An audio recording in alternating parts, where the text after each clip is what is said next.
जय श्रीमन नारायण। मैं मैथिली झा आप सभी के बीच कार्तिक मास के 9वां अध्याय की कथा को लेकर के उपस्थित हूँ। आप यह सब कथा अवश्य श्रवण करें।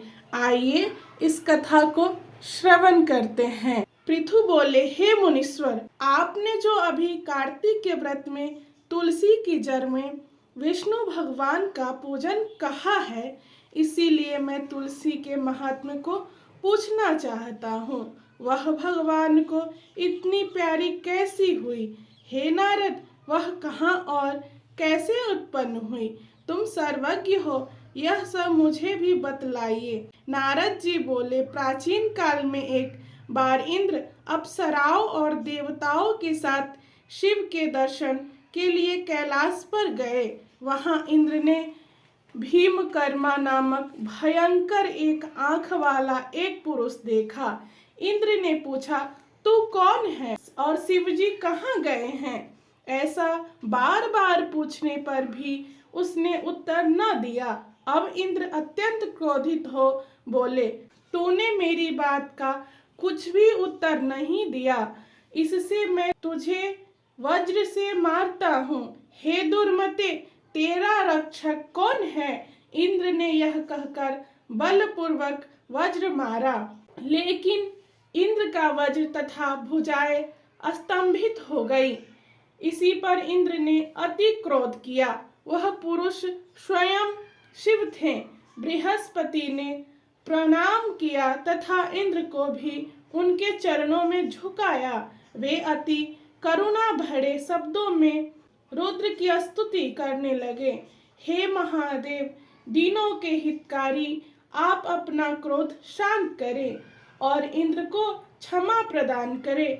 यह सुनकर शंकर जी बोले, तुम्हारे वचन सुनकर मैं प्रसन्न हुआ, लेकिन अपने नेत्रों से निकलती हुई क्रोध अग्नि को किस प्रकार शांत करूं? अब यह मेरे मस्तक में पुनः कैसे प्रविष्ट हो सकेगी? बृहस्पति बोले, हे दयालु, आप अपने नेत्रों की इस तेजोग्नि को कहीं अन्यत्र स्थापित कर दे और इंद्र का उद्धार करे। तब रुद्र भगवान बोले, तुमने इंद्र को जीवन दान दिलवाया है, अतः तुम्हारा एक नाम जीव प्रसिद्ध होगा। अब मेरी यह क्रोधाग्नि इंद्र को कष्ट नहीं देगी। नारद जी बोले, शिवजी ने ऐसे कहकर उस अग्नि को हाथ में लेकर समुद्र में फेंक दी, जो गंगा सागर के संगम पर जा गिरी। वह अग्नि वहीं बाल रूप धरकर रोने लगी। उसके रुदन से पृथ्वी कांपने लगी और स्वर्गलोक से सत्यलोक सब बहरे हो गए। ब्रह्मा जी ने वहां जाकर देखा कि समुद्र की गोद में अग्नि बाल रूप में बैठी है। तब उन्होंने पूछा, यह अद्भुत बालक कौन है? उसके वचन सुन समुद्र ने हाथ जोड़े और प्रणाम कर वह बालक उनकी गोद में दे दिया और कहा, हे ब्राह्मण, गंगा सागर के संगम में मेरा यह पुत्र उत्पन्न हुआ है।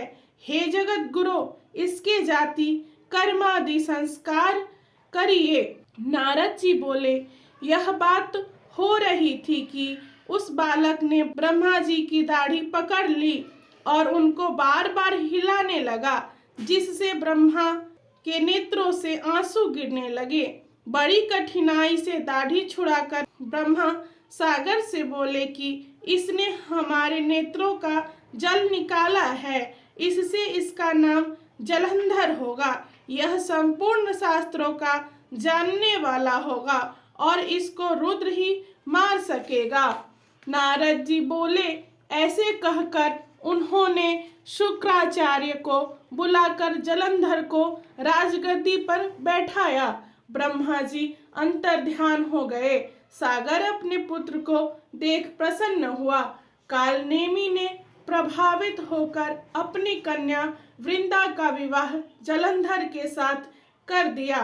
पति से प्रेम करने वाली और आज्ञाकारिणी उस स्त्री को लेकर शुक्राचार्य की सहायता से वह पृथ्वी पर राज्य करने लगी। एक विशेष निवेदन आप सभी को बताते हुए मन हर्षित हो रहा है कि आप सबके सहयोग से चल रही पवित्र संस्था YVCT वृंदावन अब ATG और 12A के सर्टिफिकेट के साथ कर मुक्त है। अर्थात अब आप जब भी दान करेंगे तो आपको आपके द्वारा दिए हुए दान के कारण आयकर में विशेष छूट की प्राप्ति होगी।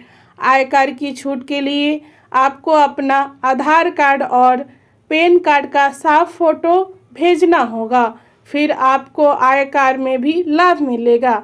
देव उत्थान एकादशी 1 नवंबर 2025 से एकादशी फलाहारी सेवा पुनः प्रारंभ हो रही है। सभी सम्मानित सदस्य अपने सहयोग को QR कोड स्कैन करके शीघ्र भेज दे। आप जैसे दानवीरों के सहयोग से ही ऐसे आयोजन चलते रहते हैं। जय श्रीमन नारायण। अगर आप सभी को यह वीडियो पसंद आई हो तो हमारे चैनल को सब्सक्राइब करें तथा अपने मित्रों में शेयर अवश्य कर दें और कमेंट में अपनी राय अवश्य दें।